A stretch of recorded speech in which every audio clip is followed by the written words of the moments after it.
Chapter 1. The Big Four. High above the water, in a modern beach house in Mississippi, four gentlemen enjoyed drinks and waited for a visitor. Normally, their work required them to be enemies. This afternoon, however, they'd played golf and eaten grilled seafood together. Each of the men was CEO of a large public corporation. These corporations were extremely successful. The smallest had sales of $600 million, the largest $4 billion. Although they manufactured other things, their real profits came from cigarettes. The companies represented here were responsible for 98% of all cigarettes sold in the United States and Canada.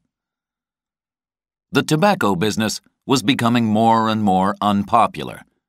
The Big Four, as the four corporations were known in financial circles, were attacked by the public, the medical profession, and even some politicians. And now the lawyers were pursuing them. The survivors of dead smokers were suing them, claiming that cigarettes caused lung cancer. There had been 16 trials. Until now, the tobacco companies had managed to win every case. But the pressure was increasing. If they lost a single one, they'd face possible claims from millions of people. To help fight these court cases, the Big Four had put together a sum of money called the Fund. The Fund was a secret. Officially, it didn't exist. The money in it was used to hire the best defense lawyers for the trials. It paid for well-spoken experts to help persuade people that cigarette smoking didn't necessarily kill you, and the cleverest jury consultants. Before a trial, the jury consultant's job was to find out all they could about possible jurors, so they could predict whether they might be sympathetic to the tobacco company's case or not. The fund was managed by a man called Rankin Fitch. The four CEOs disliked him, but they listened to what he said and, when necessary, obeyed the instructions he gave. He'd directed 8 trials without a loss. Now they were waiting for him to arrive to tell them about the latest trial, Wood versus Pinex. Pinex was the third largest of the Big Four. Its CEO was D. Martin Jankel. "Fitch is here." The four men each reached for their drinks as Fitch walked into the room. He was a big man in a dark suit. He looked important. An assistant handed him a glass of water, and he waved away a plate of seafood. "A brief summary, gentlemen. At the moment, the entire defense team is working non-stop, and this will continue through the weekend. Investigations into possible jurors are on schedule. Trial lawyers are ready, witnesses are prepared, all our experts are already in town." "What about the jurors?" asked Jankel. It was his corporation's lawsuit, and so he was the most nervous. "One problem juror can be poison." "I'm aware of that," Fitch replied coldly. "I assume the plaintiff's lawyers are ready?" asked another CEO. "Safe assumption," said Fitch. This latest challenge to the tobacco companies had been organized carefully. There were 8 lawyers at the last count, financed by 8 of the largest law firms in the country, who'd each contributed $1 million. The lawyers had picked the plaintiff, the widow of a man named Jacob L. Wood. They'd picked the place, on the Mississippi coast, because juries in Biloxi could be generous in this kind of case. They were even lucky with the judge, the Honorable Frederick Harkin. He'd previously been a plaintiff's lawyer. The opposition were certainly ready. This wasn't an ordinary tobacco case, and everyone in the room knew it. "How long will the trial last?" Jankel finally asked. 4 to 6 weeks. Jury selection goes fast here, replied Fitch. How long should we stay in town? I don't care. You can leave now, or you can wait until the jury is picked. You all have big jets. If I need you, I can find you. He was suddenly ready to leave. Anything else? Not a word. Wendell Rohr, the main lawyer for the plaintiff, had made and lost his first fortune before he was 50. He made his second fortune and swore never to lose it. His energies were directed at suing American corporations on behalf of injured people. He'd met Celeste Wood, widow of Jacob Wood, through a young lawyer. Jacob Wood had died at the age of 51 after smoking 3 packs of cigarettes a day for almost 30 years. Rohr had raised the first $1 million to fight the case, and then more money had flowed in. His plan was simple and smart. If he won this case, more people would decide to sue. With 100 million smokers out there, he'd be busy for the rest of his working life. Rohr operated from offices near the courthouse, and his team was working hard investigating possible jurors. The tobacco lawyers were down the street, working just as hard.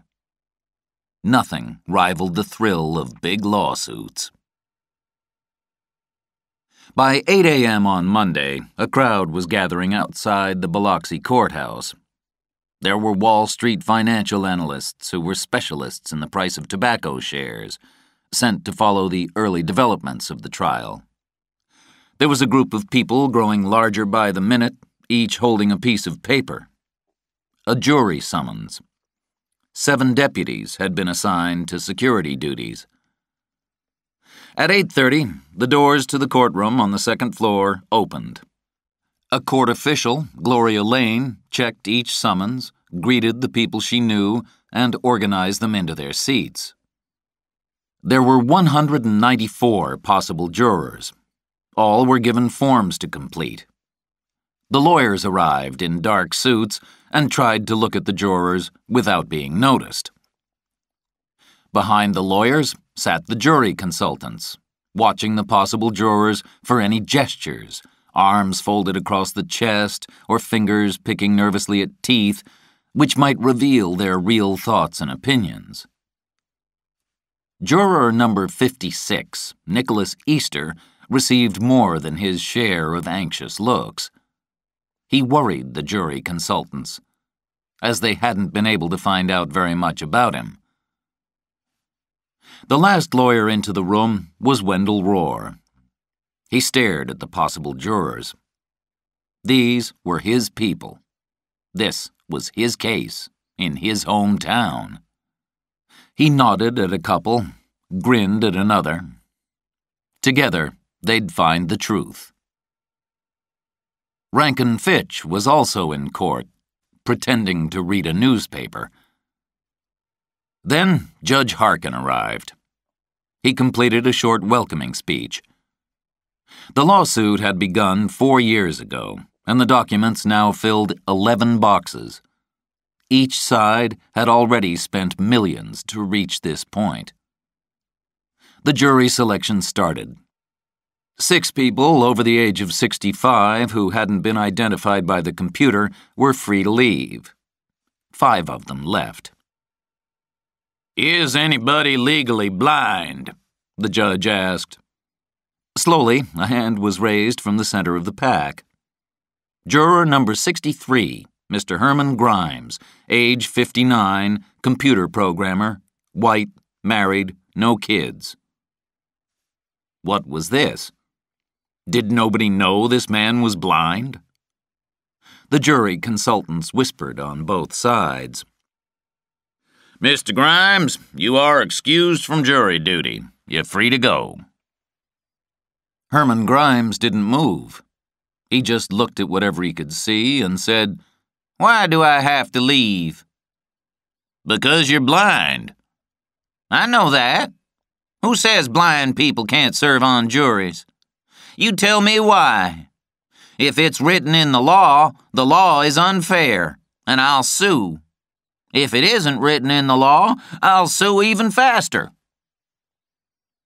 The law said that a blind person may be excused from jury service, so the judge decided not to insist. On second thoughts, Mr. Grimes, I think you'd be an excellent juror. Please sit down. Herman nodded politely. Thank you, sir. The judge continued to release possible jurors with physical problems. At noon, 13 had been dismissed. By 3 p.m., the number remaining was down to 159. Then the group were asked about any non-medical problems. 11 more were dismissed, and another form was given out with instructions to the jurors that they should complete it by 9 the next morning. The form included questions like, do you smoke cigarettes? Do you want to stop? Has any member of your family or anyone you know well suffered any disease or illness directly linked to smoking cigarettes? Other questions explored their opinions on tax and smokers' rights. Then, do you know any of the lawyers working on the case? Do you know any of the possible witnesses? Nicholas Easter made another cup of coffee. He'd spent an hour with the questions last night and another hour this morning. He knew that handwriting experts would study everything he wrote. He wanted to appear neat, thoughtful, and intelligent, a juror that both sides would love. Many of the questions had been used in the Cimino tobacco case last year in Allentown, Pennsylvania. Nicholas had been a possible juror in that case, too. But then he'd been known as David Lancaster, a part-time film student with a beard and glasses. He hadn't been selected for the jury. A month later, he'd shaved his beard, thrown away his glasses, and left town. Nicholas knew that there were people on both sides trying to find out about his past. His present apartment was only a temporary home. It was basic, but although he had a better address 4 blocks away, he couldn't risk being seen there. In court on the second day, the forms were collected from the possible jurors, and 6 more were excused for personal reasons. Then the show began. Wendell Rohr introduced the plaintiff, Celeste Woods, to the court. A small woman of 55, she tried to look as if she was still saddened over the death of her husband, although he'd been dead for 4 years. In fact, she'd almost remarried, an event which Rohr had persuaded her to cancel when he heard about it. She could marry after the trial, he told her. Rohr started questioning the possible jurors about their previous jury service and their opinions on the rights of victims and the price of insurance. The jury had a lunch break. Gloria Lane and her staff handed out box lunches to the lawyers, containing thin sandwiches and red apples. This was going to be a working lunch for them. Outside the courtroom, forms were being analyzed by the jury consultants, and the results were being fed into computers. After 3 hours' discussion with the lawyers, the judge removed another 31 names. The group was down to 111. The following morning, it was the turn of the main lawyer for Pinex, Durwood Cable, senior partner for Whitney and Cable and White. His opponent, Wendell Rohr, was friendly and sociable. Cable, on the other hand, seemed quieter. He talked slowly, but his gray eyes missed nothing. My name is Durwood Cable, and I represent Pinex, a company that has been making cigarettes for 90 years. There, he wasn't ashamed of it. He did an expert job of persuading his audience that his client was almost likable. Cable then talked about the freedom to choose whether to smoke cigarettes or not. He asked a lot of questions, got a few responses, and finished at noon, in time for a quick lunch.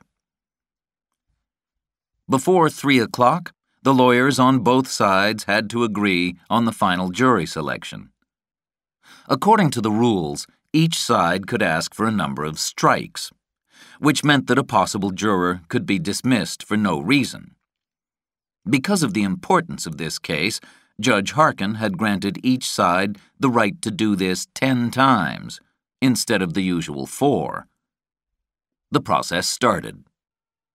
Out of the first 30 names, 10 were selected.